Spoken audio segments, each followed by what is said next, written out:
इस तरह साल 1993 में हेमंता आसू छोड़कर कांग्रेस में शामिल हो जाते हैं, जबकि आसू कांग्रेस पार्टी की घोर विरोधी थी। लेकिन खुद पर चल रहे कई केसेज के कारण हेमंता ने कांग्रेस का ही चोला पहन लिया। असम के चीफ मिनिस्टर हितेश्वर सेकिया भी हेमंता के ग्राउंड नेटवर्क और लॉयल कैडर बेस से काफी प्रभावित थे और उन्होंने उन्हें नर्चर करना शुरू कर दिया।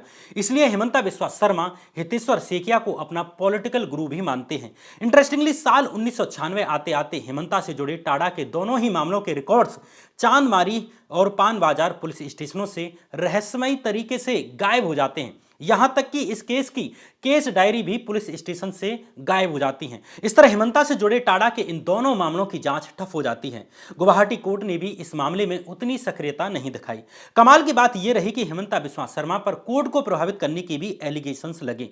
साल 2005 में गुवाहाटी के एक न्यूज़पेपर अजीर दैनिक बटोरी ने एक आर्टिकल पब्लिश करते हुए दावा किया कि माननीय जज भी हेमंता बिस्वा शर्मा की मुट्ठी में है।